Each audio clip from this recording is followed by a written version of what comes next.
How someone does something is pretty much how they do everything in all aspects of their life. When I was, I think, 21 years old, and I was first starting to really scale the business, we were taking on a client for $25,000 per month, which was an astronomical rate at the time. This was a company with a founder that had sold three companies for 10 figures. There was quite a few people on the board. It was a pretty large company. I met him in person. All my clients have came from referrals or in person, and I really blew this guy away.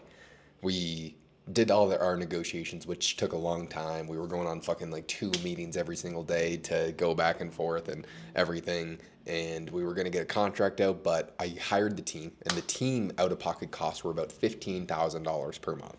So at the time, I was probably only making in profit like $25,000 a month, something. I honestly don't remember, but this was some point a little over a year ago, and I was splitting it with a buddy.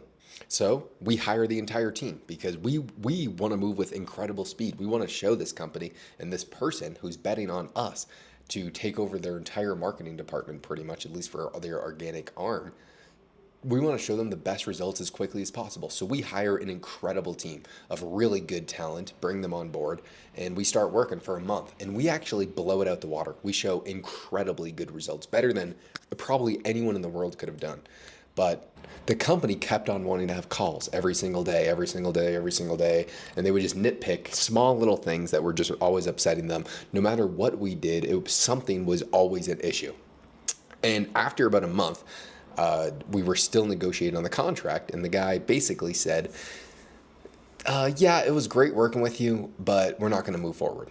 And I said, well, we already had an agreement that was already set in stone where you agreed and I agreed, and you told me to build out the team and to start to do everything. Why are you canceling? He's like, well, right now we don't have a contract, and I think we have a decent idea of what we can do. I said, well, I was like, well, what do you mean? Why would you do that?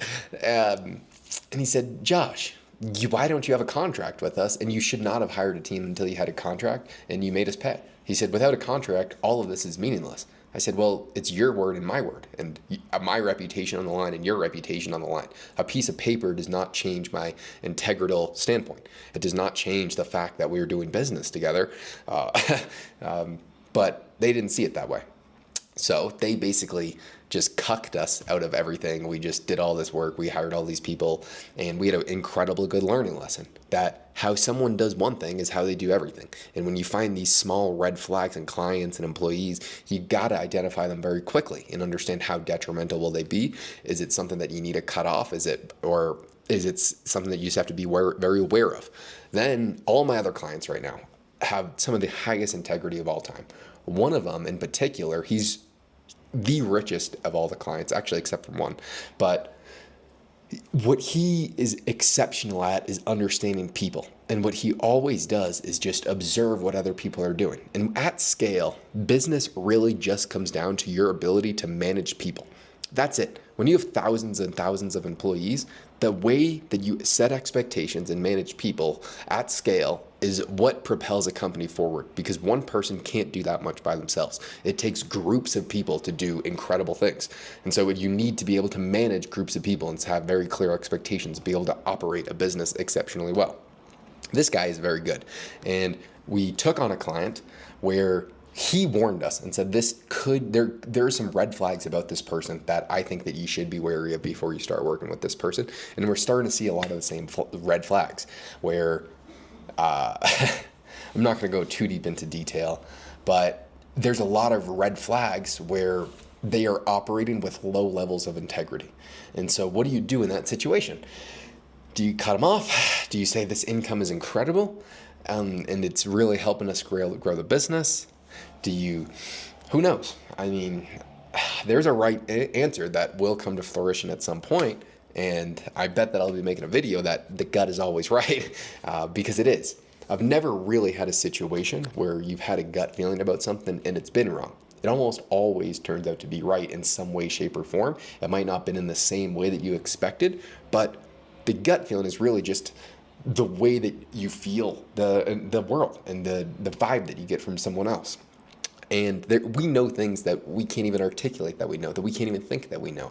I know that I can feel things that feel incredibly real that just aren't.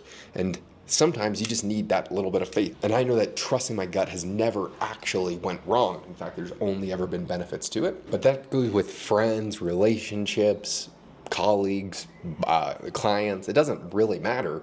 But I've just noticed that people that do one thing with a very high degree of moral compass and integrity usually parlay that into every single aspect of their life. And people that don't do that don't do it in any aspect of their life. And so I just don't want to deal with people that are tough to manage.